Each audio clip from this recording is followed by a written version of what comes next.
Modernism is a whole nother idea. It's going to grow out of many of the ideas that we saw from Bauhaus, but we're going to see a much more French influence and some American influence coming into this.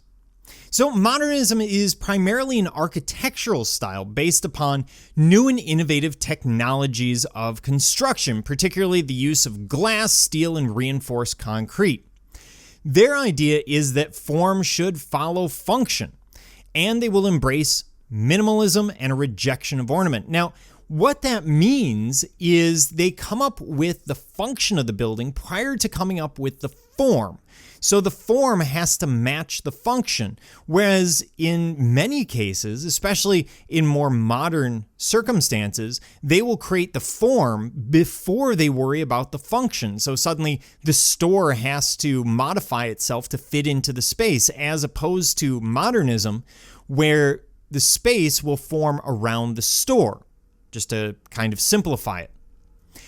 Now, when they look at buildings, what they're doing is they're looking outward, and this is really common in the beginning of the 20th century. We saw it from arts and crafts, we saw it from Bauhaus, and we're seeing it here again.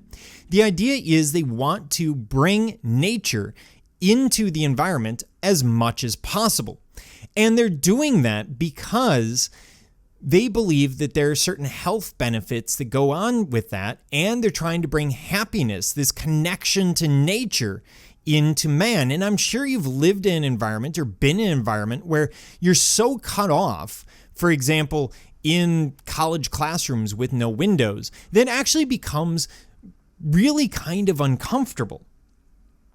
The interior space becomes problematic, and actually the exteriors as well, because many of the materials that they use to bring nature in are very difficult to maintain. In fact, oftentimes these structures will be particularly energy inefficient. And you could imagine, just looking at this space, you can see the raking light against this wall. Beautiful texture. It gives you that idea of being in a cave along with the rounded windows. It's visually stunning, but could you imagine trying to keep this clean of dust? It's going to be incredibly difficult. They will also try and create structures that fit the environment. Now, they're not trying to hide the structure in the environment. They're just trying to make it work with the environment. So, for example, on sort of rolling hills, a structure like this makes sense. It mimics some of those undulations in the structure itself. Or, more famously in the United States, places like Falling Waters, designed by Frank Lloyd Wright, where, again, he's not trying to hide the space. He's not trying to hide the house. Instead, he's just trying to get it to fit. In this case, we're in Pennsylvania, where you have a lot of shale, which is a very horizontal line. You see that a lot in the environment there. And so his use of horizontals and use of stone facing for verticals really bring it into the environment and make sure that the house matches the environment that it's built in. This is known as contextualization.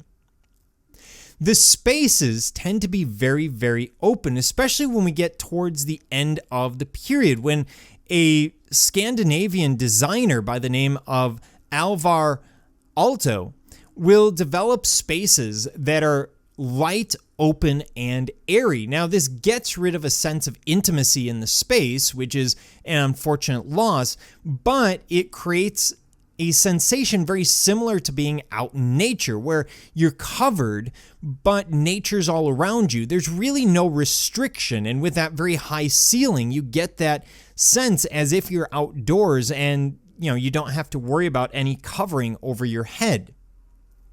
In terms of furniture, it's going to mimic Bauhaus.